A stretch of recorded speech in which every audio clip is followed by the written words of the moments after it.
Assalamualaikum warahmatullahi wabarakatuh. Perkenalkan, nama saya Anggi Adilayanto dan kelompok anggota kelompok saya yaitu Dismas Yoga Adrian, kemudian Anissa Safitri. Kami akan menjelaskan mengenai beberapa perusahaan. Yang pertama yaitu perusahaan manufaktur, yaitu pada PT Gudang Garam, perusahaan asuransi yaitu PT Asuransi Jiwa Sinarmas, perusahaan pertambangan yaitu PT Akbar Indo Makmur, kemudian perusahaan perhotelan, kemudian PT Bayu Buana, perusahaan Jaya Konstruksi yaitu pada PT Wijaya Karya, dan perusahaan perbankan PT Bank Cemniaga. Di mana pada 6 perusahaan ini kami akan menjelaskan mengenai perbedaan di antara perusahaan tersebut. Yang pertama, bagian bentuk dijelaskan oleh Dismas. Kepada Dismas, silakan. Baiklah, di sini saya akan menjelaskan tentang perbedaan dari laporan laba rugi dari setiap perusahaan tersebut. Nah, itu yang pertama dilihat dari bentuknya. Laporan laba rugi dibagi menjadi dua bentuk, yaitu laporan laba rugi single step dan multiple step. Laporan multiple step, single step. Laporan ini memuat data pendapat, biaya, dan laba perusahaan secara sederhana atau dalam satu baris. Contohnya, pendapatan dimuat menjadi satu jenis walaupun sumber dari pendapatan itu berbeda-beda, seperti pendapatan bunga, pendapatan jasa, pendapatan penjualan, aset, dan lain-lain. Hal tersebut juga berlaku pada biaya operasional, biaya sewa, harga pokok penjualan, dan lainnya digabungkan menjadi satu dan disebut dengan biaya. Yang kedua, multiple step. Laporan laba rugi multiple step ini menampilkan informasi yang lebih lengkap. Setiap elemen dibagi lagi menjadi beberapa kategori, seperti pendapatan dibagi menjadi pendapatan operasional dan non-operasional, dan lain-lain. Pembagian ini membuat informasi lengkap, dapat menampilkan laba kotor perusahaan dan pendapatan operasional perusahaan. Laporan laba rugi jenis ini biasa digunakan oleh perusahaan besar dan go public.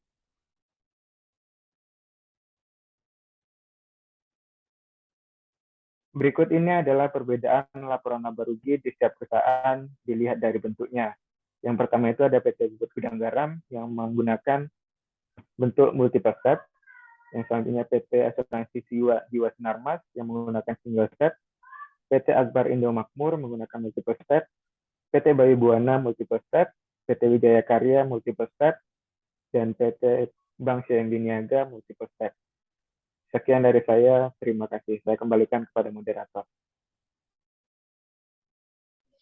Baik, selanjutnya yang kedua itu mengenai format yang akan dijelaskan oleh Anissa Fitri. Kepada Anissa, disilakan.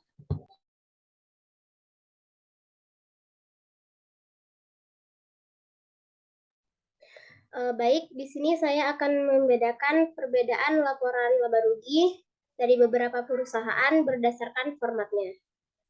Yang pertama, melihat dari segi judul. Di sini terdapat beberapa kepala laporan laba rugi yang telah saya screenshot. Untuk judul, dapat dilihat di sini ada beberapa perusahaan yang menggunakan konsolidasian seperti perusahaan Gudang Garam. Di sini perusahaan PT Akbar.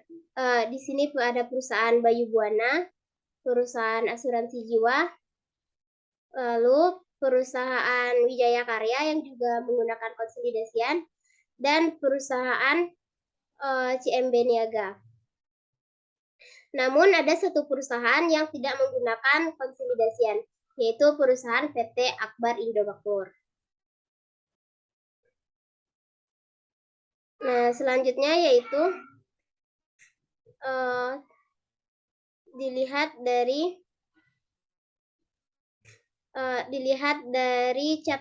segi letak catatannya atau notes.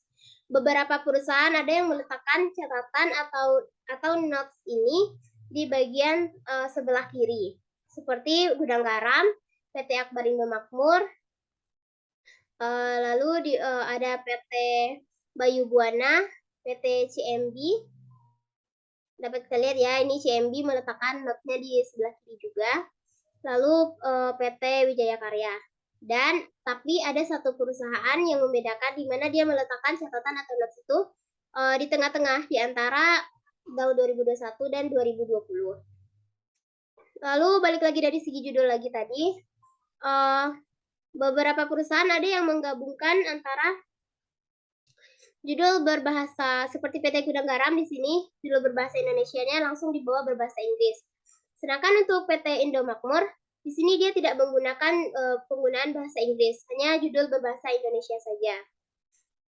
Lalu untuk PT Asuransi Jiwa Sinarmas, untuk Sinarmas dia membuat judul bahasa Indonesianya berada di sebelah kiri ini ya teman-teman, dan untuk yang di bahasa Inggrisnya tuh dibuatnya di sebelah kanan.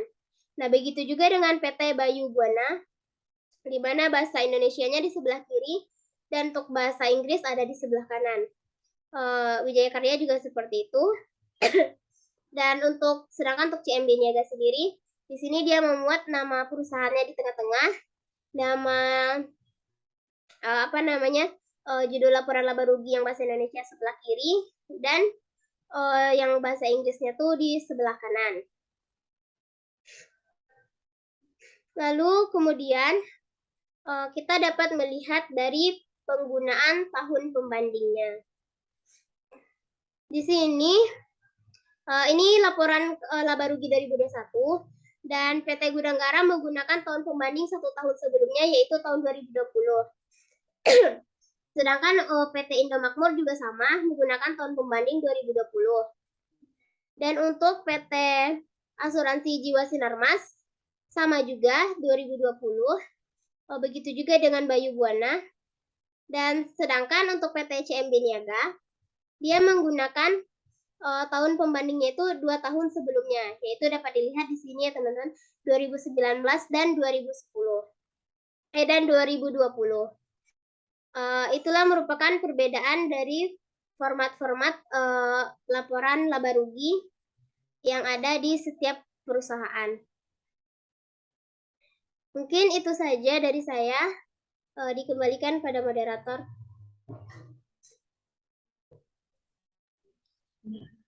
Baik, selanjutnya yaitu mengenai isi.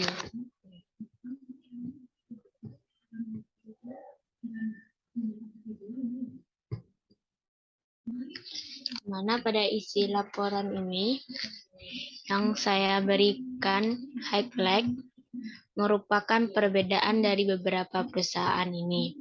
Yang pertama itu PT Gudang Garam.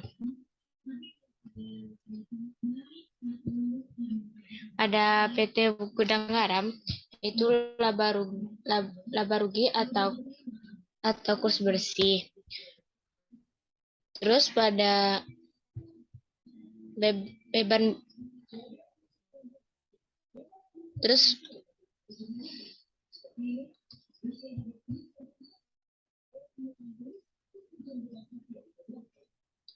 kemudian pada PT Akbar Indomakmur yang berbeda dari perusahaan lainnya itu terdapat pada pendapatan atau beban lain bersih. Kemudian pada PT CMB Niaga ada terdapat perbedaan yaitu pendapatan bunga, pendapatan syariah, beban syariah, pendapatan bunga dan syariah bersih. Kemudian ada pendapatan bunga dan syariah bersih, pendapatan operasional lainnya, kemudian provisi dan bonus lainnya, kerugian atau keuntungan transaksi mata uang asing, beban lain-lain, jumlah pendapatan operasional lainnya, kerugian penurunan nilai atau aset keuangan dan non-keuangan bersih, selanjutnya keuangan dan instrumen keuangan yang dapat diukur pada nilai wajar melalui laba rugi bersih, kemudian keuntungan dari penjualan efek-efek bersih, kemudian beban operasional lainnya, beban tenaga kerja, jumlah beban operasional lainnya, laba operasional bersih, pendapatan bukan operasional, kemudian pendapatan bukan operasional bersih,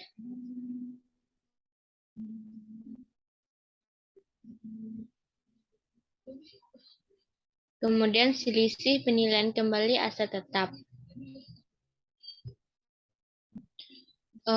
Pada PT Sinarmas, di mana perbedaan dari perusahaan lainnya yaitu pendapatan premi. Kemudian di mana pendapatan premi itu terdapat beberapa bagian, ada premi bruto, premi reasuransi, dan kenaikan premi belum merupakan pendapatan. Reasuransi premi belum merupakan pendapatan, pendapatan premi neto, pendapatan pengelolaan operasi asuransi syariah, hasil investasi neto, pembalikan atau penyisian kerugian penurunan nilai,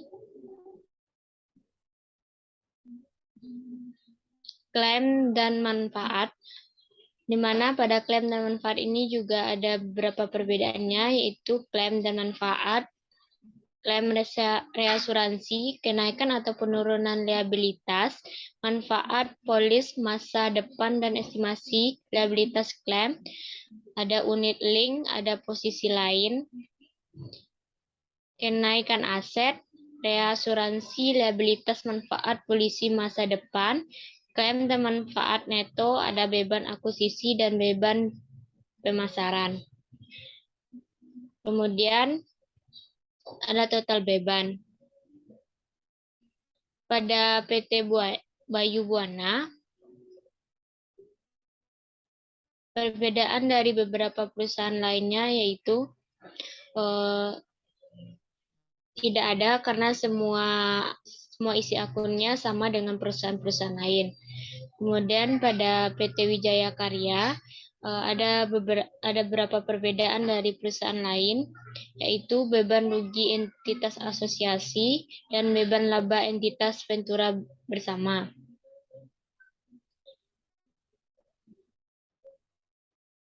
Itulah penjelasan mengenai isi pada laporan perusahaan dan beberapa perbedaan isi dari perusahaan lain. Sekian presentasi dari kelompok kami. Jika ada kata-kata kami yang salah, mohon dimaafkan. Wabillahi taufiq wal hidayah. Wassalamualaikum warahmatullahi wabarakatuh.